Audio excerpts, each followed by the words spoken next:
उप नलकर्मियों और अतिथि शिक्षकों के नियमितीकरण पर विधानसभा में जोरदार चर्चा विपक्ष ने लगाया।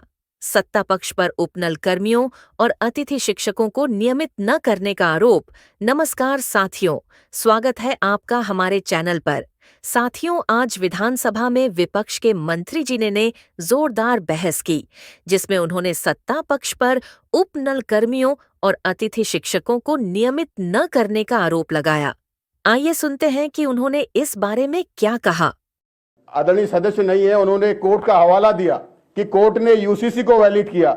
अगर आप हवाला कोर्ट का यूसीसी के लिए दे रहे हैं तो आप उन 22,000 उपनल कर्मचारियों को, जिनके लिए सरकार कोर्ट ने कहा, डबल बेंच ने कहा हाई कोर्ट की कि आप समान कार्य समान वेतन दीजिए और इनके नियमितीकरण का आप नियमावली बनाइए। आप सुप्रीम कोर्ट ने कहा कि आप जो है समान कार्य समान वेतन दीजिए, आप जो है इनकी नियमितीकरण की नियमावली बनवाइए, तो सरकार उसमें गंभीर क्यों नहीं हो रही? अतिथि शिक्षक जो पढ़ाने जाता है उसको पता नहीं कि कल वो दोबारा उसे जाना होगा या नहीं जाना होगा। ये रोजगार सुरक्षा हम कैसे देंगे? जो हमारे युवा को रोजगार दे रहे हैं वो रोजगार सुरक्षित है या नहीं है? आज भारतीय जनता पार्टी की सरकार, एक मैंने पिक्चर देखी थी कि अतिथि तुम कब जाओगे, अतिथि तुम कब जाओगे, ये हाल अतिथि शिक्षकों का कर रखा है कि अतिथि शिक्षक तुम। महामहिम राज्यपाल के अभिभाषण में बोलने का मौका दिया। अध्यक्ष जी, अभी बात हो रही थी सत्ता पक्ष के उपलब्धियों की, और बहुत अच्छी बात है, उपलब्धि गिनाई जानी चाहिए, लेकिन आलोचना को भी सुनना चाहिए। अगर आज आपने बात करी नकल विरोधी कानून हम लाए, तो उसमें बात ये होनी चाहिए कि उस नकल को खोलने का काम हमने किया और उसके बाद महत्वपूर्ण हुआ कि नकल विरोधी कानून आना चाहिए। आप बात करें कि 10% क्षैतिज आरक्षण जो लेकर आए, अगर उस आरक्षण पर हम चर्चा नहीं करते तो जो हम करना चाह रहे थे नौकरियां सुरक्षित हो, वो नौकरियां निकल जाती। आपके लिए तो हम बात करें यूसीसी की, अगर यूसीसी के अच्छे पहलू हैं तो उसके कुछ खराब पहलू पे हैं, उस पर भी चर्चा होनी चाहिए।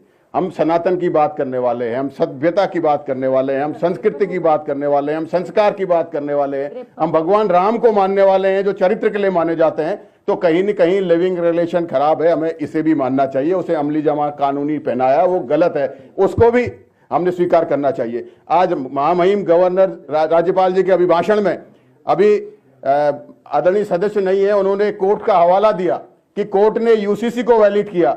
अगर आप हवाला कोर्ट का यूसीसी के लिए दे रहे हैं तो आप उन 22,000 उपनल कर्मचारियों को, जिनके लिए सरकार कोर्ट ने कहा, डबल बेंच ने कहा हाई कोर्ट की कि आप समान कार्य समान वेतन दीजिए और इनके नियमितीकरण का आप नियमावली बनाइए। आप सुप्रीम कोर्ट ने कहा कि आप जो है समान कार्य समान वेतन दीजिए, आप जो है इनकी नियमितीकरण की नियमावली बनवाइए, तो सरकार उसमें गंभीर क्यों नहीं हो रही?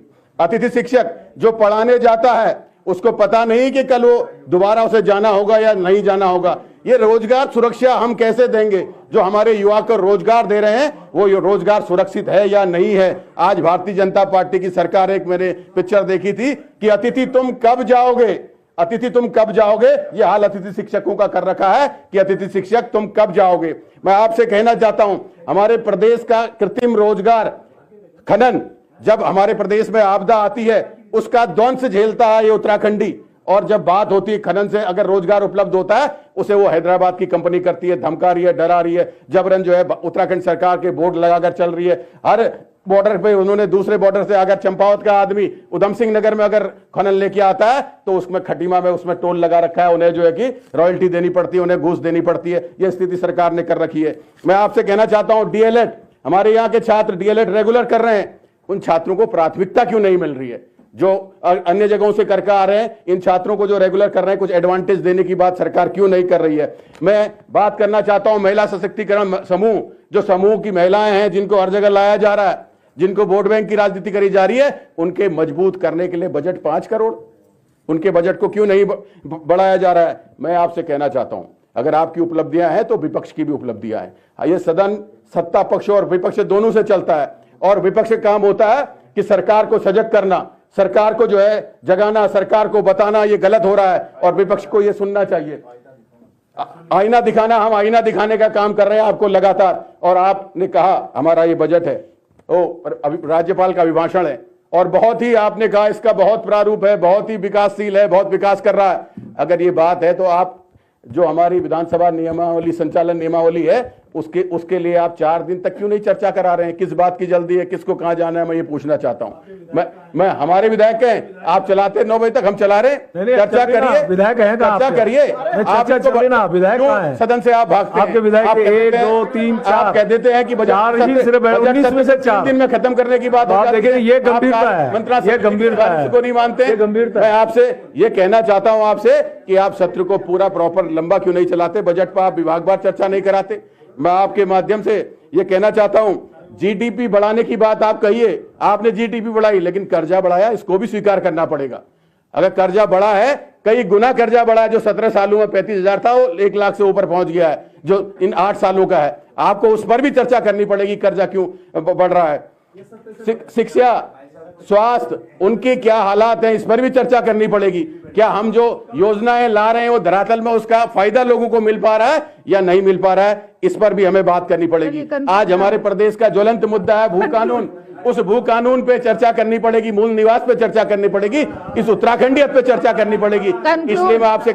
इसलिए मैं आपसे कहना चाहता हूं कि आप जो है किसानों की बात करनी पड़ेगी। आय दोगुनी करने की बात है। यूपी में किसानों का बिल माफ हो रहा है, हमारे यहाँ 4 गुना बिल आप किसानों से ले रहे हैं। तो इसलिए मैं आप लोगों से कहना चाहता हूं, सत्ता पक्ष अगर ये कहे कि हमारी उपलब्धियां हैं, तो आलोचना सुनने के लिए भी उनका दिल बड़ा होना चाहिए और उसमें सुधार करना चाहिए। और मैं अध्यक्ष जी आपको धन्यवाद करता हूं कि आपने मुझे महामहिम राज्यपाल जी के अभिभाषण में बोलने का मौका